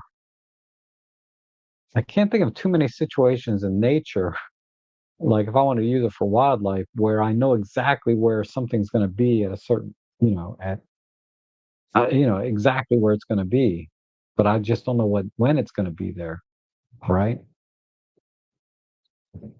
So that then catch and focus would make sense.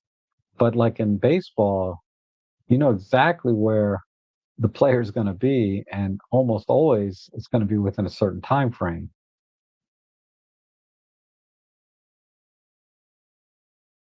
And true, the G9 II uses SD Type 2 cards. Most times I run video on SSD. Oh, that's right. Are you going to sell your S1R Mark II? Because I know you were thinking about buying the Hasselblad. Let me know. Um,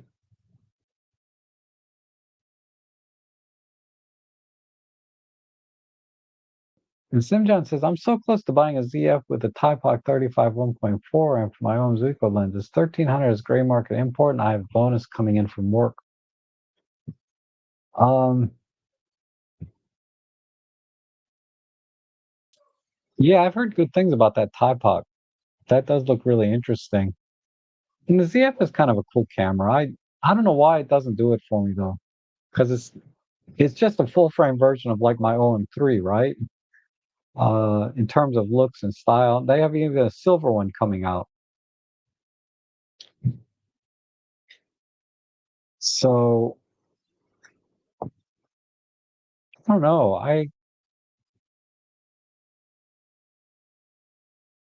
I get it though. The Taipak is interesting. It's interesting, but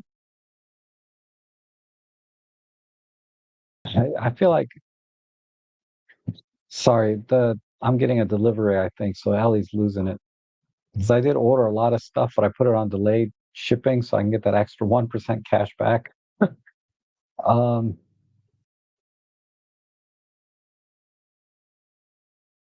and the Taipak is what? That's less than $1,000 for that lens, right? I don't know.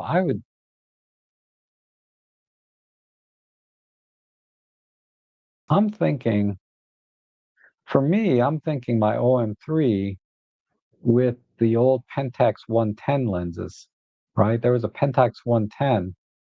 The 110 film format is exactly the same size as Micro Four Thirds, but the lenses they made for the Pentax 110 fit perfectly, with an adapter would be perfect for our pen. So if I want kind of a vintage look, because the Tide Pocket's kind of got this vintage kind of vibe to it, right? Ooh, I don't know. I don't want to temper your enthusiasm for a ZF and a Tide Pod because that is a sweet setup, but it just doesn't appeal enough to me. I think it's because of the camera. The ZF just doesn't appeal to me for whatever reason. I mean, there's many times when it like I could have got that camera for like 13, 1400 US dollars. And I just I just don't want it. I don't know why. You would think it would appeal to me just like the OM3 does, but it doesn't.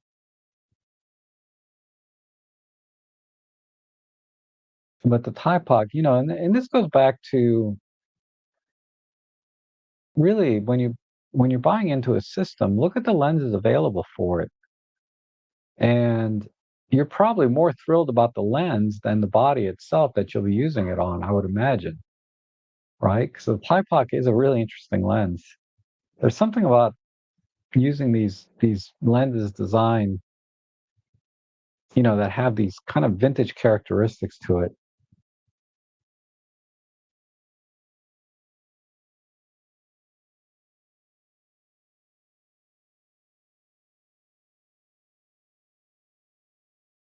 Appreciate the advice you gave me about the Live View Boost. Oh, you're welcome. I don't remember now. It's probably in a comment on one of my videos, right? But yeah, I'm always happy to help. Yes, it might be used for birds coming on a feeder, but you know how Pentax AF is fast and precise to do something like baseball. Yeah. Uh, I just thought it was already pre-focused on a point, and then you're just waiting for the shutter to activate. That's what the catch and focus is, right? But yeah, I can't think yeah, the bird feeder makes sense. That would make sense. You could yeah, I don't know. I have to try it one time. I see a picture, I point the camera, I push the button. That's funny. Always love the simplicity of thinking, right? It's true. Thai pocket is around 5 to 600. Yeah, that sounds right. I don't remember it being a super expensive lens like a Leica, but it's there's like a I'm trying to think. There was a camera I wanted to buy, and I didn't care about the camera. I really wanted to use that lens because I only made it for that camera. I can't remember what it was.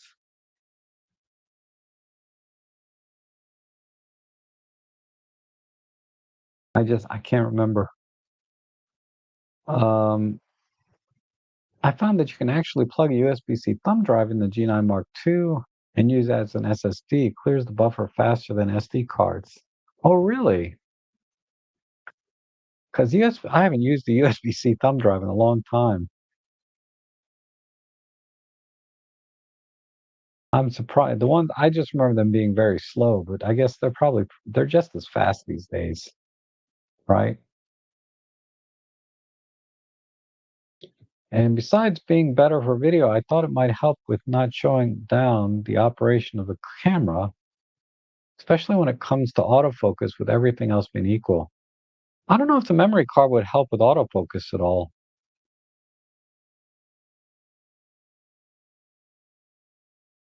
If you're talking about using CF Express cards for video,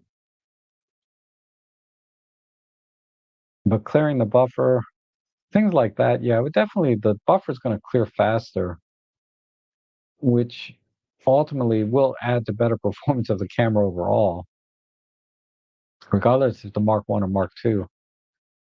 But I found that, uh, like on my Sony A7 R5, 60 megapixel images, there wasn't a ton of difference using a CF Express card versus, say, like a V90 or V60 card for photography. But that's a slow camera. I only maxed out at like 4 or 5 frames per second, even though it claims 7 frames per second in mechanical shutter mode or silent shutter mode. Like the silent shutter mode was slower than mechanical, which is weird. And yeah, that camera takes beautiful pictures, but I have no joy in using it.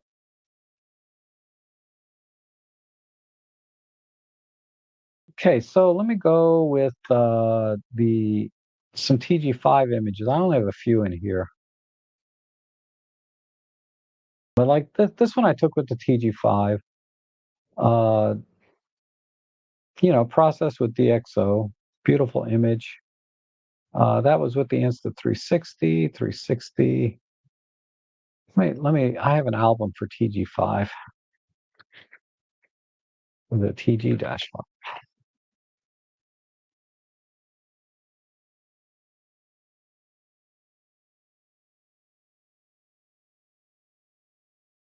You know, this is the TG5 using the close-up or macro, feature. It's just beautiful. Look at the detail. I mean, these are all heavily processed, okay, but you have yeah, when you have good data or good raw images to work with, um,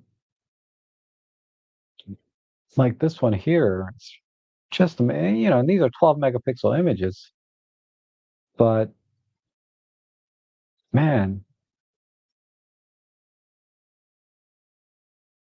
they wouldn't even have to change the sensor on the TG7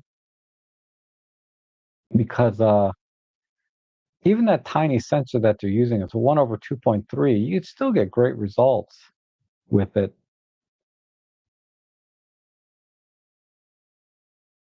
Back when I used to do street, it's a great little street camera, the TG5. These are very high ISO ones. Let's see oh, this is a straight out of camera job though. Uh, ISO 400. There's already noise in low light. But I was using some art filters, I think, on these.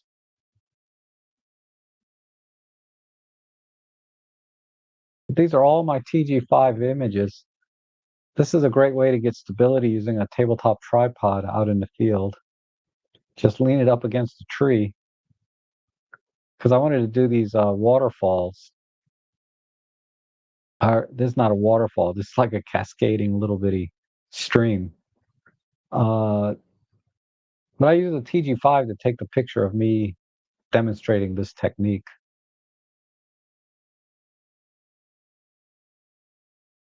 Yeah, this little camera really produces some fantastic result. I love this one. This is a handheld shot. Uh, how many seconds was this? Zero point 0.4 seconds. So this water was booking.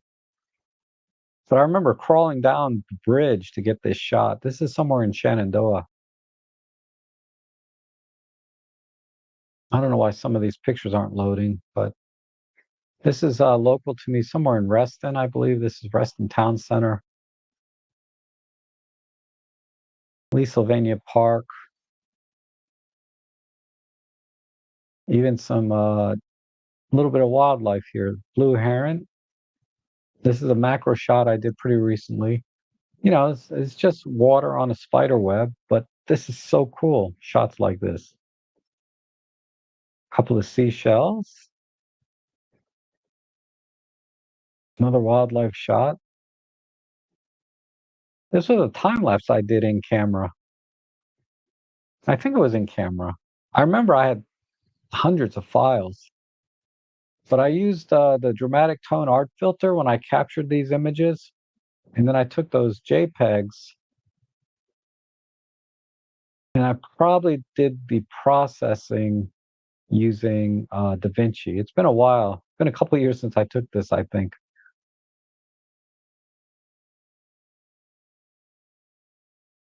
And here's the comparison of the macro. TG5 in micro modes. So I'm getting about 4 centimeters here, or 4 millimeters at its closest focusing distance.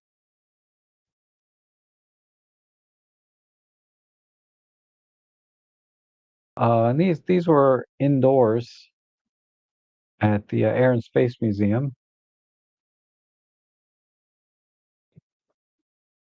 I like this shot here. This is one of the few shots that I actually use negative space. I don't like images with a lot of negative space, generally speaking, but I thought it kind of worked on this one. More Air and Space Museum.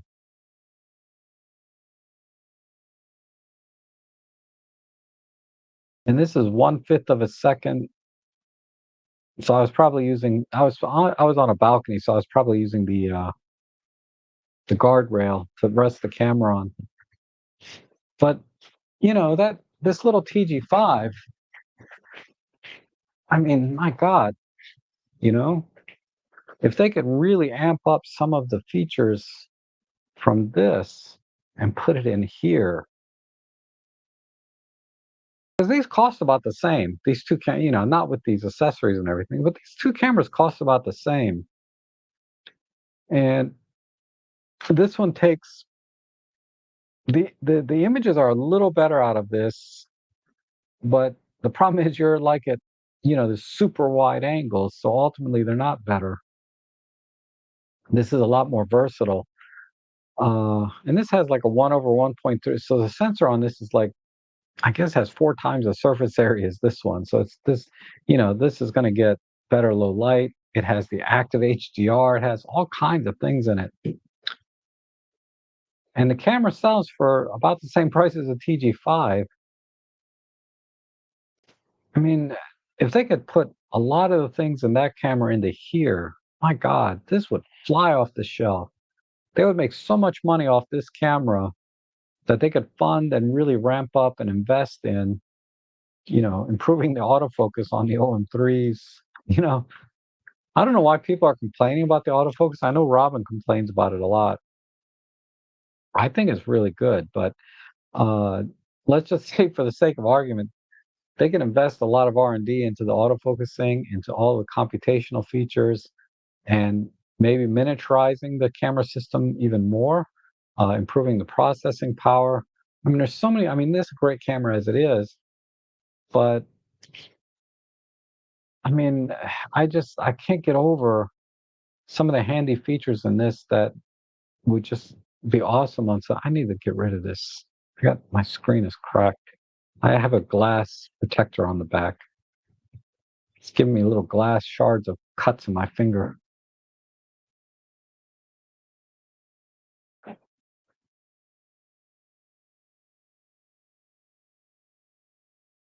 That photo you took from outside of your car window on the road, what was that on? It looks awesome. Honestly, I don't know what photo you're referring to right now. What was the picture of? If you can refresh my memory a little bit. So I'd like to see the OM1 Mark III to see if Express. Oh, okay, I addressed that one. And Henning has to leave. Have a nice day. You have a great day. Eat healthy, exercise. And I like the idea of built-in memory. Never forget your SD card then. Yeah. If you're going to have one card slot, at least have some internal memory. If you have two card slots, I'm okay if there's no internal memory because I always leave one card in the camera. I never take it out. That's my internal memory. But single card slot cameras, man, some internal memory would be nice. And that's the other thing with this is when I connect this to USB-C, I can offload the images. I don't know about the OM5 Mark II and stuff, but uh, it offloads images through the USB-C port just as fast as reading it off the SD card directly if I were to take it out and put it in. So the data transfer on this is really, really fast.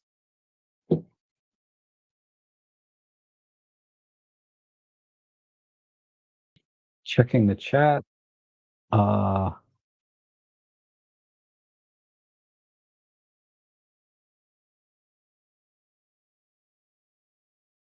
I wanted to give a difference in flange, but and between an A7R3 and a ZF, I'll take a ZF all day long. A7R3 is just, and then adapting lenses, that, I don't know, it just doesn't appeal to me at all. A ZF with some adapted vintage glass would be kind of cool, though. Hey, Manuel, good to see you from Florida. XMeta says, have you tried adapting some other system lenses on M43 with autofocus? Canon EF lenses should work this way. No, I haven't tried it. The closest thing I've done is tried to use 4/3 lenses on micro 4/3. I do have an autofocus adapter for that, and it works okay. Because I have the 50 to 200 2.8 lens that's 4/3, which is an amazing lens. Reminds me, I need to take my TG7 out and compare with my Ricoh. Oh, the TG7 is going to crush the Ricoh. Because you can shoot RAW with a TG7.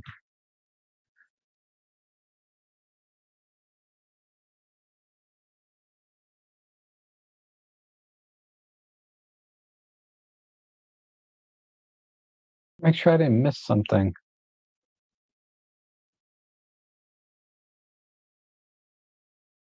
Okay. But something you might want to think about, Semjon, is like getting a vintage, not vintage, but getting like a Nikon D750, right? Like a DSLR, and just buying vintage Nikon F glass. There's so much good glass out there that are really, really amazing. You know, that I think will give you a very, very similar look to the Nikon ZF with the Typok 35. And it's all native and it's all going to autofocus and you'll get some really beautiful images with an old DSLR setup. And that more vintage experience because DSLR feels almost vintage now at this point. Info wish they could again offer the tilt screens on TG cameras like they did years ago. Probably compromises the waterproofing, but still, yeah. I mean, this has a tilt screen, and this will go down like 50 meters or something, like even deeper than a TG7. Uh, yeah, this little Insta360.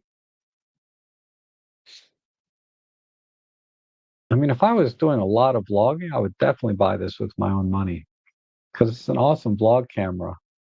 As a photography tool, it's just too limiting with the super wide angle.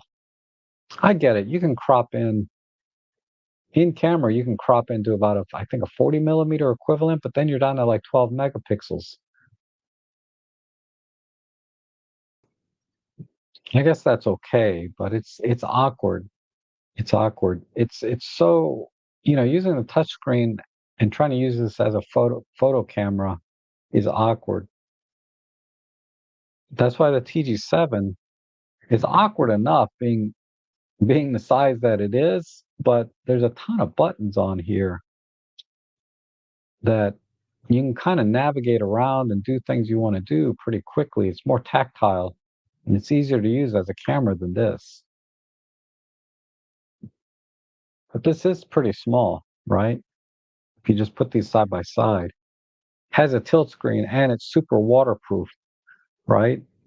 So, man, if they can do something, okay, so charge $700, but put everything this has into here, you know, like reliable autofocus. The autofocus on this is pretty good, but that's kind of moot point because it's so wide angle. Uh, God, yeah, that 50 to 252 8 SWD is on my radar. Price dropped to a bearable level. Really? I don't know what they're going for now. Olympus 50 to 200.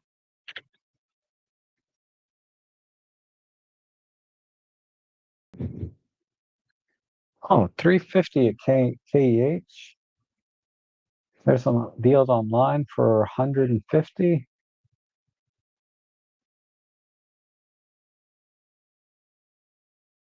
That doesn't look bad. I mean, where's that? This is in Canada. I don't know where you are. I think you're in the US.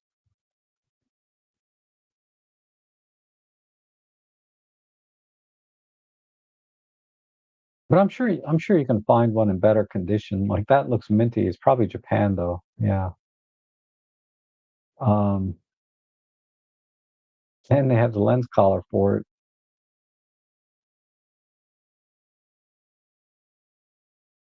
But my copy is clean and it's really sharp. My God, that lens is so sharp. And it's just a little slow on autofocus and you lose like subject detect and some other things with it. But for point and shoot stuff, it's pretty cool. So, all right, I'm going to call it here. Unless, let me just look at my photo album real quick. If there's anything else I wanted to talk about photographically,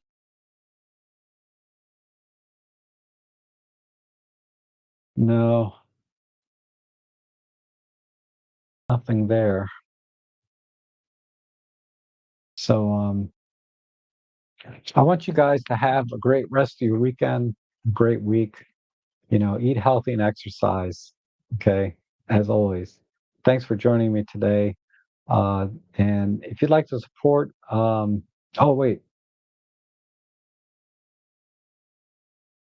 this is the OM52 USB-C data transfer is no better than the M52, about 27 compared to 140. And the charging is just as slow, although you can't power. Yeah, so although you can power the camera via, I think the TG6 started the power the camera via USB.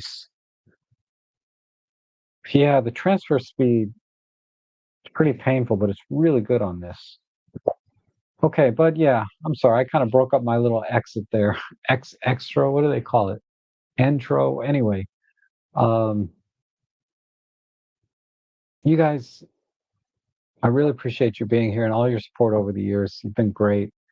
I'll be back again Tuesday for some more shopping and hunting for gear. And I can show you some because I'm getting a couple deliveries today. I'll show you the stuff that I got in that's camera related on Tuesday as well for my shopping stream. So join me then, and I'm going to keep up with the photo editings on Fridays and photo chats on Sundays. So thanks for joining me today, and I'll see you guys again soon.